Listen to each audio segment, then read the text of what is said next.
Aloha and welcome to Aloha. another conversation. There he is, Chris Kiely with Irish Roots. We're going to have an interesting Yeah. conversation today. Mhm. Chris is a very talented free spirit.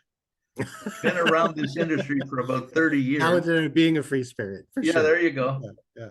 So, Christopher, why don't you give us an idea, a little bit of your background and what you do, what you like to do, what you don't like to do, and get this thing started? What I like to do. So, well, it all started. I started my apprenticeship. I started as an auto mechanic, loving cars as a kid. So I started my apprenticeship at 16, as soon as I could drive. And I worked, throughout high school. When I graduated high school, I was a fourth year auto mechanic apprentice already. So, I worked on cars for a while and got tired of that. I sort of graduated into the big economic slump of the early 90s. So then, you know, had a hard time finding any jobs that were decent and decided to go travel around a bit. I love music. So my two big sort of passions in life that have stuck with me throughout my life are machines and music. Machines of various sizes, and they've got bigger over the years. So I went from cars to trains, and from trains to electric, haul trucks. And so two big things that have got me through are, I really love being a mechanic, although I haven't been on the tools for years. Been training mechanics for most of my time, all the time that I spent at Hitachi. I spent longest time was about 12 years. Now I'm a little break, and now I'm back consulting with Hitachi Construction Machinery, going all over supporting the large haul trucks, mining haul trucks. That's been sort of my main specialty the past 2 decades. And So, then making music and writing are what two of what my sort of. what kind of music? Oh, I play. Well, I guess my band. I play in like a grandpa punk rock band. 2/3 of us have grandkids, so we're sort of loud. But I really, for myself, I just enjoy playing improvised. Any sort of improvised music at this point is something I really love. Getting together with friends and just pick a key. I've played for a long time. I started playing before I was apprentice, so I started playing guitar when I was 13, and now I'm 49. So even without being all that diligent at practicing, 30 some odd years, you end up all right, So Yeah. I enjoy that. I play a lot of music, and my whole basement is a recording studio. I have my friends over, and we jam and do stuff and mess around. That's a good it's good stress relief for as much stress as I have. So you work all around the world. I have, yeah, yeah, yeah. I'm back at it now. I took a few years off to work in an office and hated it. So What is back to getting on planes and going around the world. Yeah. what is it that turns you on about teaching? Yeah, I don't know, because I hated school, right? Growing up, I hated school. I graduated high school with almost 50% absenteeism. So I don't really know. Um, I think it's I think it's just the sharing of ideas with people. I like sharing ideas, and I like the two-way conversation of training, actually being in a class training. It's going more towards webinars and stuff like that, but you can still get a bit of the two-way. But I think it's mainly the sharing of ideas with like-minded individuals. I love mechanics, being of the brotherhood. We tend to think a certain way and be a certain way, and I like being around those guys. And I've started being around those guys, and they're all older than me. In 16, I was apprenticing with 30 and 40-year-old guys, and I just kind of fell in love with that. Oh, they all, the gruff exterior, but big softies in the middle, typically. Yeah, yeah. When you get to know them, they're some of the best friends you'll have. So, I just like working with mechanics, love working with the machines. I really do. I'm a weird believer that machines have souls. So So part of that is you like solving problems. I do very much. Part of Yeah. that is also you like helping people grow. Yes, that's the most rewarding thing, and I've had it over the years. Some of the is when I first went to Indonesia, for example. There was, that was still, 2006. The expat, the North American Aussie, or some maybe UK expat was still the way of the world. But that's changed. That's something we can talk about as well. That's changed a lot. Now you have expats out of Indonesia and the Philippines are Yeah. taking those jobs in Africa. And some of the guys that, when I first did the first round of training in Indonesia, those guys became expats making, the big expat money in Africa and stuff like that. They weren't treated the same way. Now that's something that the mining companies maybe should answer for. Why do you treat the Western expats different than the Indonesian expats? Well, it's interesting to know in Saudi Arabia Mm, is a good case in point. hmm Very wealthy country. hmm Um, you talk about the 1% in North America, it's probably a 0.1% there. hmm But management they import from Egypt, hmm labor they import from Africa. Africa and in the Philippines, they still bring a lot from the Philippines. I know once upon a time they did. They did, but it seems to have abated a little bit. The same thing's true. You go over to Dubai, Mm-hmm. and whether it's Abu Dhabi or Dubai, the UAE, Mm-hmm. probably 90 to 95% of the workforce are not UAE Mm-hmm. citizens. Yeah. And Yeah. what was interesting to me is at the age of 50, they get basically sent out because they don't want to pay for the benefits. They're getting older, so there's going to be health Yeah. care, da, da, da. Mm-hmm. But it's so in the 30 odd years that you've been pulling wrenches and involved with machinery, Mm-hmm. um, what's the biggest change you've seen? Um, well, making everything more complicated in the notion that somehow you're making it more efficient. Okay, stop there. How did they do that? Because I agree with you. How did they make Yeah. it more complicated? They put computers in everything. I mean, even your horn has a computer in a car now, right? Like even your horn. Yeah, it used to be a relay and a fuse. So Okay. here's the thing. Switching. Did you know that in the electric cars, Tesla Mm-hmm. cars, Mm-hmm. you can't get an AM radio band Oh yeah, probably not. because the Yeah, it just electromagnetic fields are electromagnetics too much won't even penetrate the the field, right? so Yeah. there's serious advantages to the complication of equipment with the computerization of equipment. Mm-hmm. Mm-hmm. But people don't really think of that as being a negative. Mm-hmm. Well, they don't understand they don't understand what it takes to create a microchip. Thank you. Thank you. you know, go look at the life cycle energy consumption of number one, every microchip needs to be made in a clean room. So if you know anything about vacuums and the energy required to pull vacuums, because that's what you need to make a clean room, and how many pumps that takes, how many filters that takes, and then you realize that we've gone from a car that was I think we probably should have stopped with the Datsun 210. The Datsun 210 got about 40 miles per gallon, right?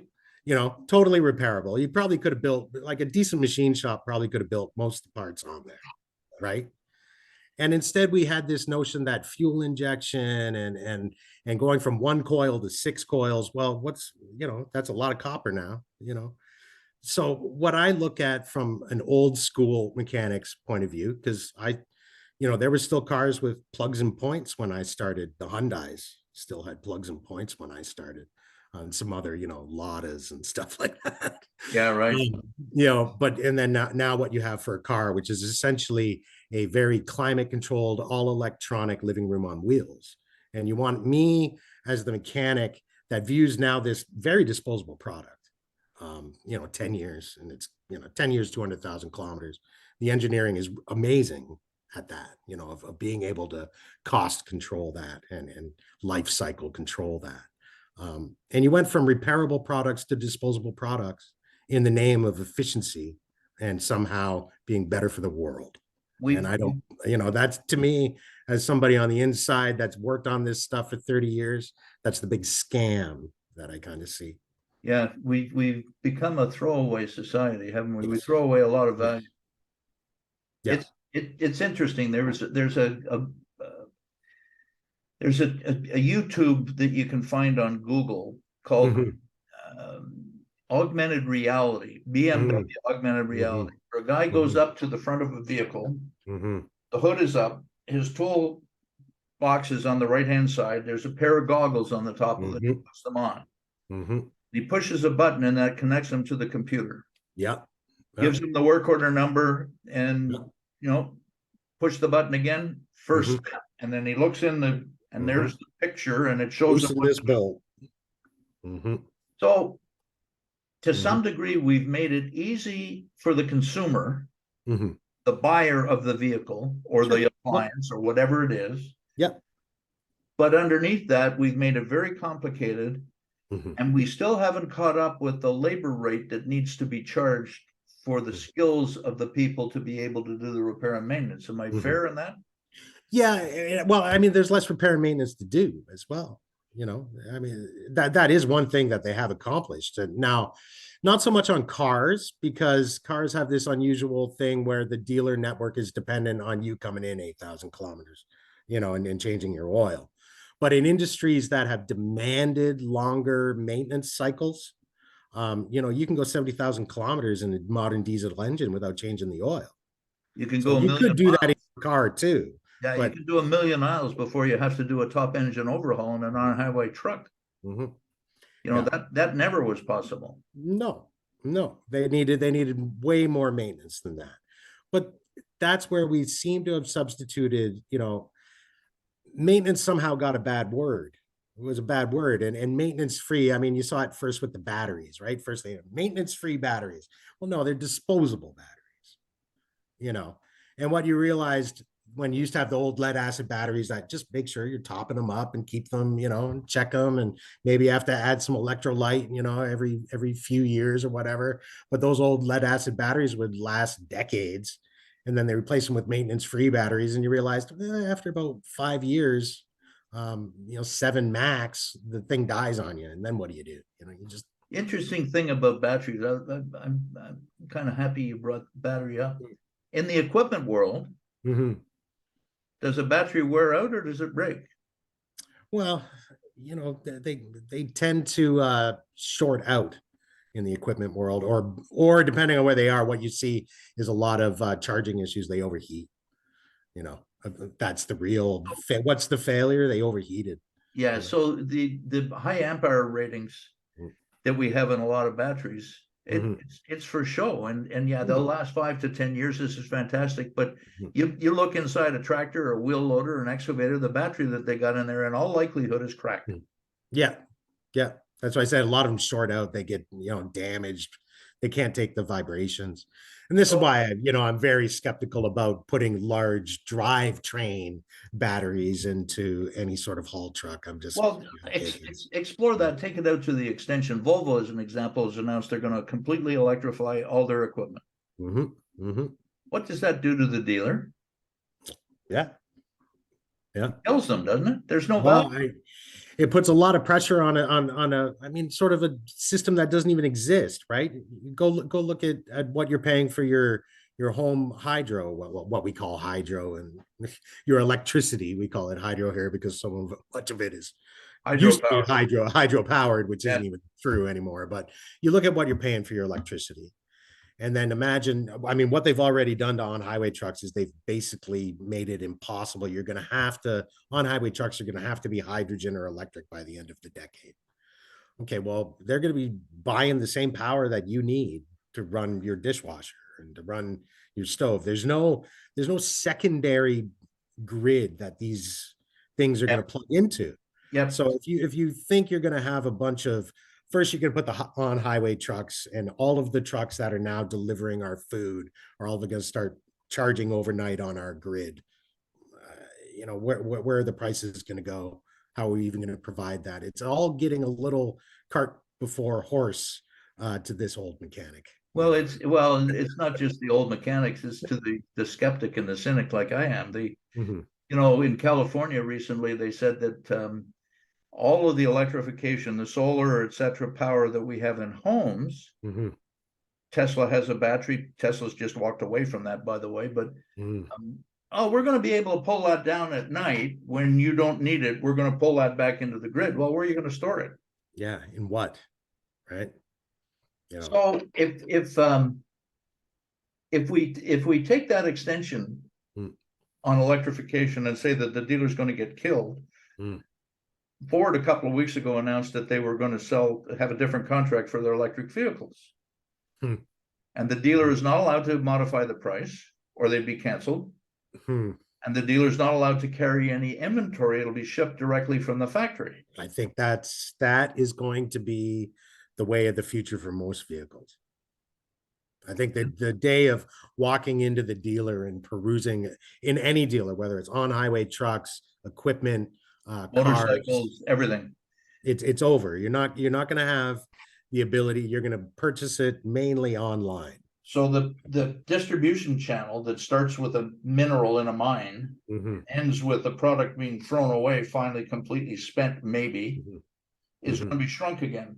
Yeah, I think so. It has been shrinking. The old Euclid trucks. So if you look, Hitachi bought Euclid trucks. And the old Euclid trucks were, I mean, they were the original off-highway truck. At one point in time, back in the 50s and 60s, off-highway trucks were called Ukes, just like Toyota. They were the only manufacturer of them, That was weren't it. they? Yeah, that and Mac. I think That's they right. some early Macs, But Mac never some went early big. international, you know, and then Cat got into the business. And I mean, it's a very interesting, if anybody is interested, it has all sorts of class action lawsuits and everything. But the history of the haul truck is it's an interesting history with a bunch of companies. Euclid was bought by all sorts of people over the years: General Motors, Mercedes, Volvo, Clark, Michigan, all sorts of people owned them. But those old original Euclid mechanical trucks, the R32s and stuff like that, and R85s, we would still get calls, 30 years later. Do you have batteries for they ran on very simple Right, ECUs, right. and they would run until the batteries died in the ECUs. And the guys would be like, hey, we need new batteries for these ECUs. We had to remember that was one of the first things when I first started at Hitachi. We had to go and find new batteries that we could put in these ECUs and put out a service bulletin on how to So upgrade them. just Because so those trucks just ran forever. They were all mechanical, except for a basic, electronic control unit, mainly just looked yeah, at some of so your that hydraulic functions. just so for the people who don't get the jargon, the ECU Yeah. is electronic control unit. Yes, electronic control unit. You got it. And it, that history is interesting too, because I think it was the late 60s. Mm. The Caterpillar came out with a 769 Mm-hmm. Truck, their first attempt at it. Mm-hmm. And it would, mining's a particularly challenging environment in the first place. Yeah. Maintenance is it's a nice notion in mining, but everything is second to production. Everything. So we had in the dealer world, the one that I grew up in was that our mission was to reduce the owning and operating costs for the machine owner, one, Mm-hmm. and to Mm-hmm. protect the residual value, the trade-in value of the machine for the owner. Yeah. Yeah. Life cycle management comes along. That's not the deal anymore at all. Yeah. Yeah. It's And then it all depends, nobody's ever honest with themselves in life cycle. I've been in these life cycle. We're going to keep the truck for 10 years. Okay. You're going to keep the truck for 10 years. And then what? You're going to go out and you're going to get, you have 100 of them after 10 years. And then, okay, well, you're going to have to get new financing to replace those.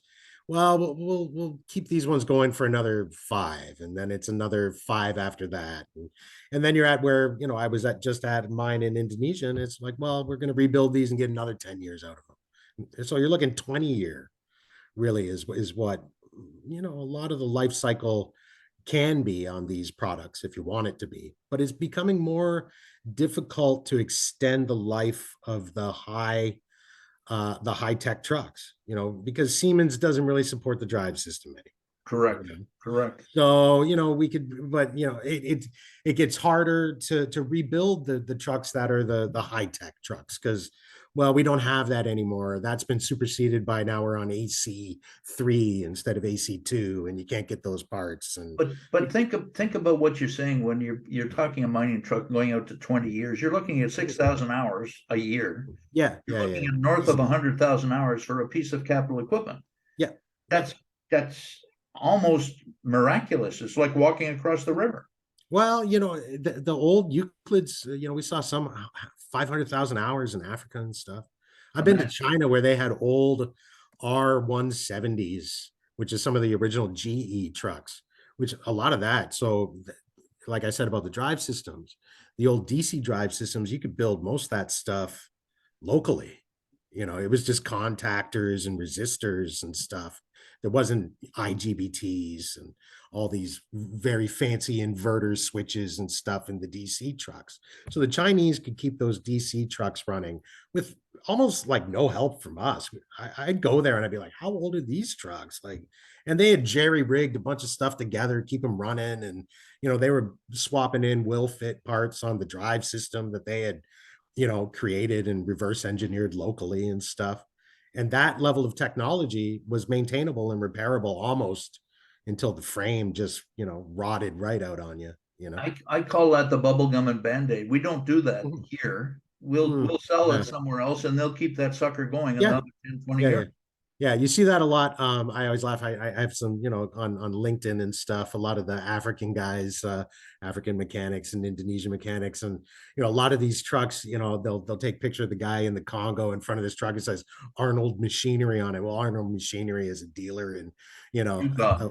yeah, out in Utah. It's like, and that was originally sold to somebody, and then all these weird. I was looking at rebuilding some trucks as a project out of the Congo. And I mean, they were just from all over. And how they ended up in the Congo, well, international used machine trade. It's quite amazing So where they'll end up. so shift gears a little bit. Talk Hmm. to me about today's mechanics. Oy, What's the skill well, set and where do we go from here? What do they need that they don't have? they need encouragement in secondary education to be mechanics. I agree with that. If you want to go to, because I go back to my day, and so when I went through high school, it was the old basic, general, and advanced paths. You got sort of streamed. Basic life skills. You're going to go learn how to push a button on an assembly line somewhere. General was, you're going to college and you're going to get some, college diploma or a trade or something. And then advanced was university. And I took all advanced courses except for my electives, which were mainly shop classes because I like shop class. And even back, I mean, this was the late 80s, early 90s, and they were like, "Why are you doing this? You should." Oh, there's my cat. You should just you should just go to university. What? And I said, "No, I'm going to go trade school." And they're like, "Why? Why? Are you kidding me?" you know at 15 I knew why better than the counselors. So there's been this thing against, especially in Western cultures, Western countries of if you're not going to university, you've somehow failed your family. That you got to go to university if that's what you're capable of. And really, I was capable of going to university, but I like fixing things. That's So been a we need to message. support young people, and we need to. I mean, I would blow up secondary education if I could. I would totally change the way we teach our kids That's if I that's a could. message that the last 50 years of society has put. You got to go to university if you want to make a living. Mm-hmm. Yeah, It's you it's know not true. they tried down here in the States. Christopher's in Canada, but in the States, in the Obama presidency, President Obama tried to get the schools to publish Mm-hmm. the 3 year salaries, 3 years after graduation Mm-hmm. salaries of different degrees. Mm-hmm. And Mm-hmm. the education community squashed it. Yeah, yeah. There's in New York University, which is a pretty large university, the major degree was theater. The Yeah. average income 3 years out, yeah, the average income 3 years out was just under Mhm. $30,000. The average debt Yeah. was 150. They'll never be able to pay that off. No. So Right. why should the school be able to charge that much? Mm-hmm. Is the Mm-hmm. question, and that's why they What are you want. charging for? I got paid to go to school. Well, that's Right. kind of I mean, cool.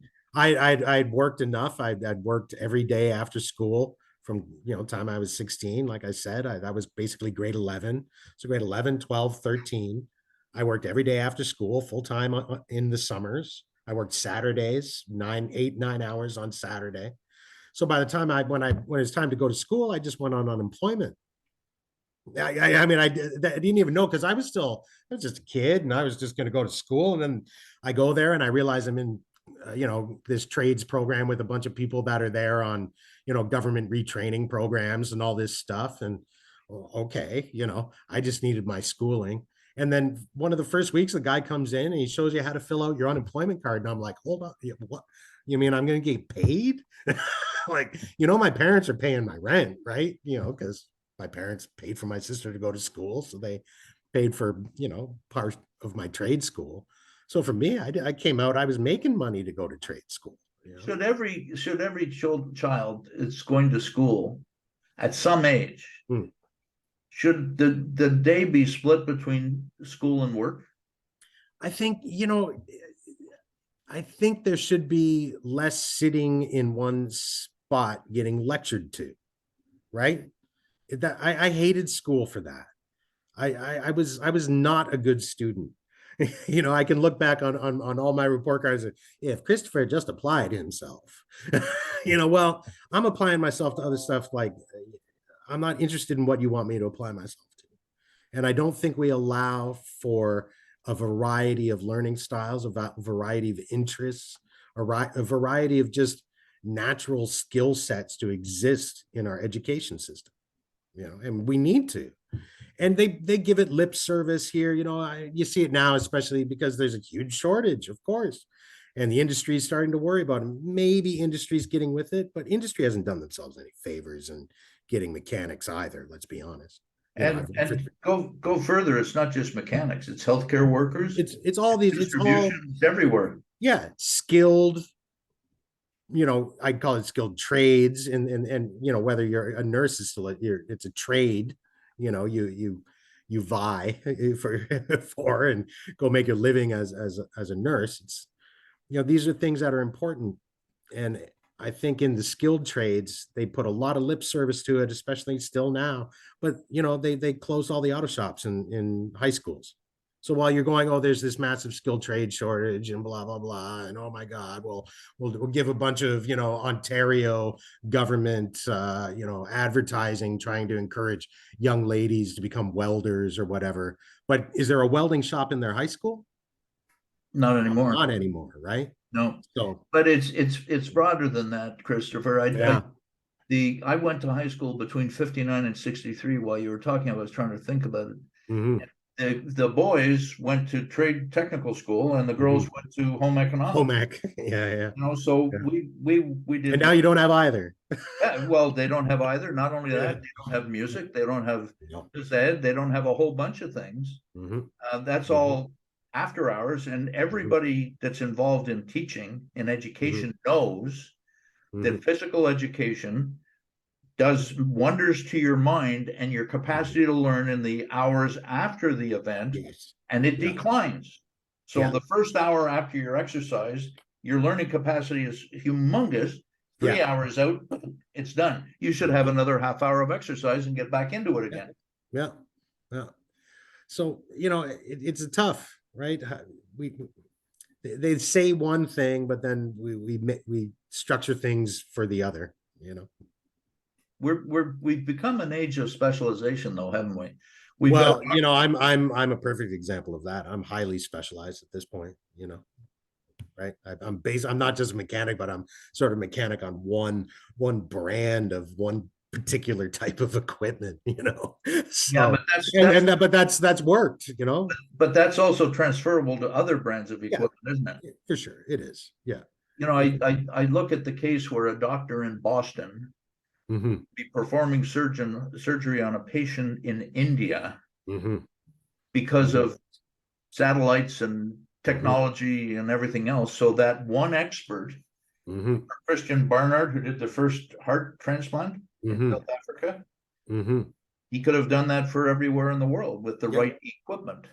Well, I think that's, the world's becoming a smaller place, and how much automation and robotics are going to make that even smaller, robotics is really going to be coming. I think I mentioned or wrote about the case where a man's in Georgia and he's got a rare heart condition and he needs surgery, and the surgeon is 2 hours out of his country estate on vacation, and he's the only one, and they arranged that he's going to come in and perform the operation. It's a very delicate operation to save the man's life. He gets into his very expensive, classy vehicle and starts the drive. And about an hour into the drive, the vehicle fails. Doctor gets out. There's a low signal, but he calls. He finds the mechanic. The mechanic comes up. He's able to diagnose the problem. He fixes the problem, and the doctor goes on, conducts the surgery. It's a success. The man lives. Who does he thank? The doctor or the mechanic? Right. You know, who got the doctor there, right? We're getting to places, and that becomes too complicated for society, doesn't it? I think, you know, I think almost everything's too complicated for society now. You know, there's interesting, you know, going to my hand to maybe some of my counterculture here, but you know, Terrence McKenna, who's become more of a household name, you know, at least since when I read him in the 90s. Right. You know, you had to go to the funky bookstore to find him. But you know, he had the complexity theory, right? Where he said the world's just going to get increasingly complex. And I think he's right, you know, in a lot of different ways. And the complexity is going to be for no real reason except for complexity's sake, you know. And I worry about that. I don't know if that's necessarily. I think there is some very good use for our complexity, but then I look, like I said, with cars, like what did we really achieve by putting a computer on your horn, you know? Well, the other thing about cars, you know, again, the question becomes a human progress issue more than anything else. Mankind is a curious animal. That's why we do what we do. But why don't we have a wire down on the ground, not a road, that gives off an electromagnetic field, and have sensors on a vehicle that levitates us and takes us where we're going, on off ramps, and away you go. I mean, just you know, Fred Flintstone, here we go, right? Yeah.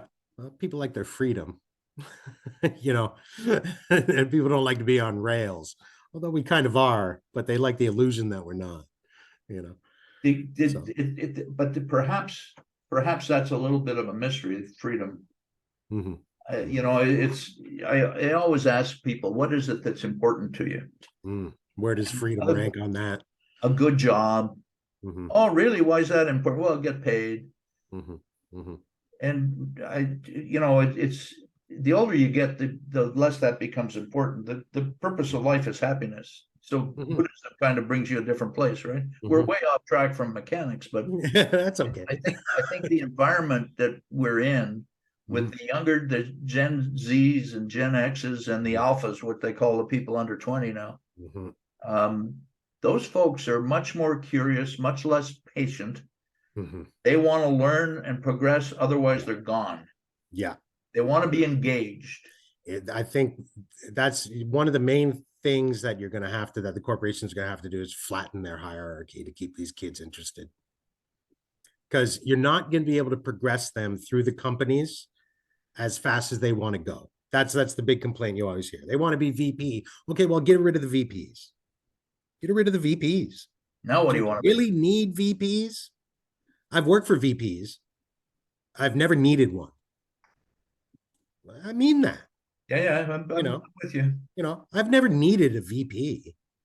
Most of them have been nothing but, you know, if anything, they've hindered what the people working there have actually tried to do. So flatten the hierarchy. So when these kids come in, it's not like, well, I need to be, you know, I'm climbing the ladder. Because yeah, they're going to want to be at the top of the ladder in 1 year, and if they're not, they're going to leave. So get rid of the ladder. You know, I think that's one of the things, and I just don't think that type of command and control, I think is the word you used in a conversation we had back. That command and control method of management, of hierarchy, is going to work with the young kids at all. Well, one of the things that you said is that a lot of not the smart ones. I know that's right, and I think it's in your blog. You talk about 20 to 34-year-olds, totally disconnected. People had an epiphany. They're neither working nor looking for work. Don't care. Yeah, it's. I mean, that's kind of, you know, about that, anyways. But the other side of that, Christopher, that really surprised me, and talking about that with other people in my generation, they said, "Well, that's pretty normal." Is it? I said, what?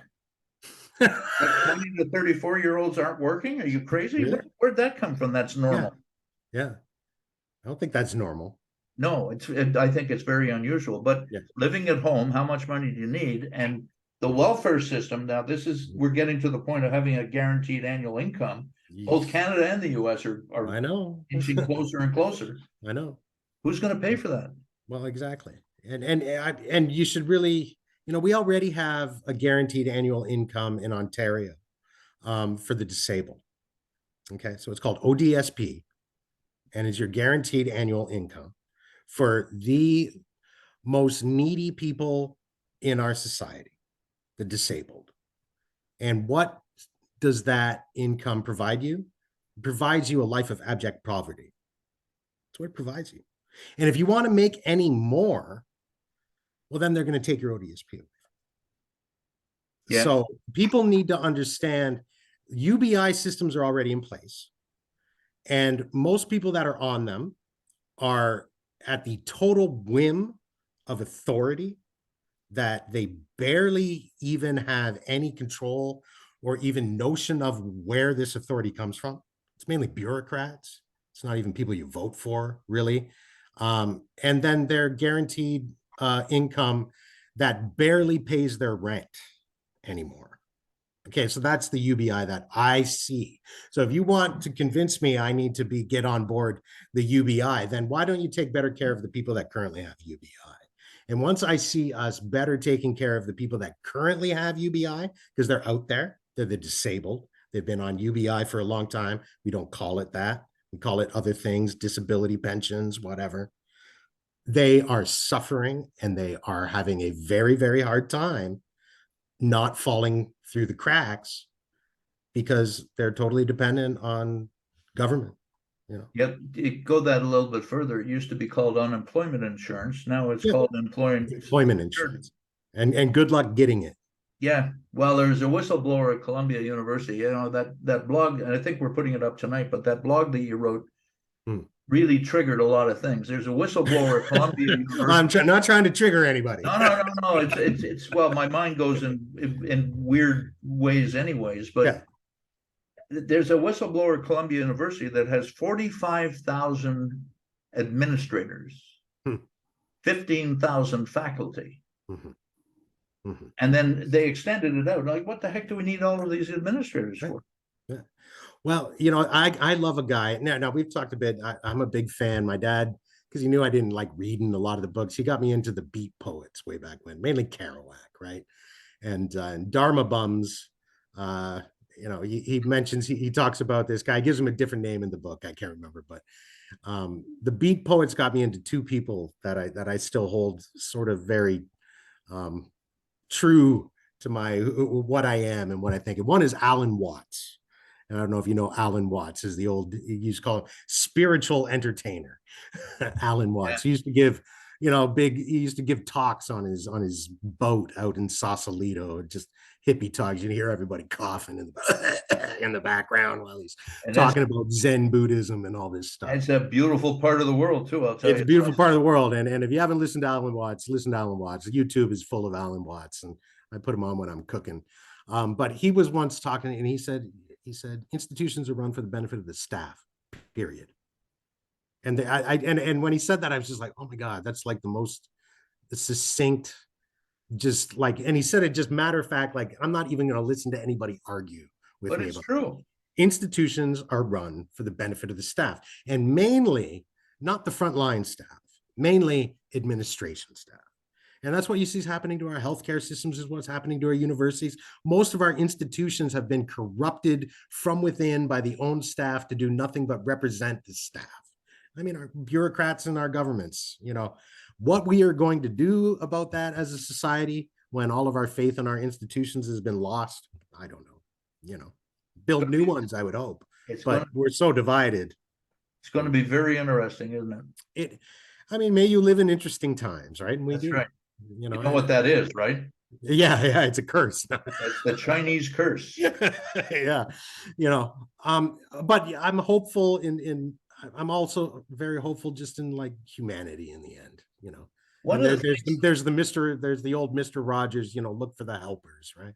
one of the things that I hope this conversation has done, Chris, is there's a lot of people that don't know mechanics, that don't know anybody who pulls wrenches for a living. No, they don't, and they don't understand. And there's a lot of people with the two things that I combine. They don't understand mechanics. They don't know mining.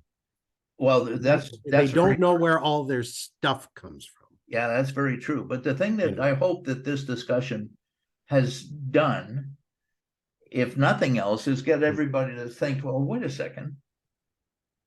That guy's kind of weird. I am kind of a free spirit. He's a thing. That can't be a guy who pulls wrenches as a mechanic. You know, most people don't, like Mike Rowe down here, dirty jobs. He's broken a lot of ground for a lot of people, trying to expose the world to the reality of the workplace. Yeah. We've got jobs. I love Mike Rowe. I follow him on LinkedIn. I think he's terrific. I absolutely think he's got, after 10 years, he's got a new season coming. Does he? Yeah, I don't watch his show much. I don't watch television. I sort of, well, stream it on your computer. Then it's the same. Yeah. We'll call it something different, right? Let's call it something different. Yeah. Yeah. But I thank you very much for this time and for your writings for us, and I want you to continue that as we've talked. I do. I got another one that I'm working on this week. So sort of, I got maybe a little 2 or 3 follow-ups to that one I just wrote. Perfect. And as you said, the one as you were talking about, a little review of 2022. So this next one's going to get into telling people a little bit where I'm at and why do I think this way now. Well, and I'm interested, and I hope every one of the crowd is too. So I'm gonna wrap it up now, Chris, and thank you for your time. You got any final closing comments you want to impart? Just, keep reading if you're reading, and I would like everybody to, if you can do one thing for me and try to make things easier and better in the world, it's just listen more than you talk. As I sit here and talk everybody's ear off. No, I think it's time. Everybody needs to get on to, listening and trying to understand your fellow man a little bit better, and a little bit of empathy and a little bit of understanding. I would like to think that the pendulum's coming back the other way. The old expression is you got 2 of these and 2 of these. Yeah. And 1 of those. Yeah. And let's stop all arguing about stuff that they want us arguing about and start looking for solutions, because I think we need solutions. And pointing out what's wrong and pointing out all the problems is, it's part of it. And I guess you need to wake people up. But, I'm really kind of past waking people up. If people aren't woken up that, things need to change a little bit in this world, then I'm just going to let them stay asleep while I look for solutions. And I'm the other side much more interested in talking to the people that want solutions, and I would encourage others to do that as well. On that note, I would like to thank you and thank the audience for listening to this, and I look forward to having another candid conversation like this with you, Chris, in the new year. To everybody joining, have a happy new year, and I'll see you next year. Bye now.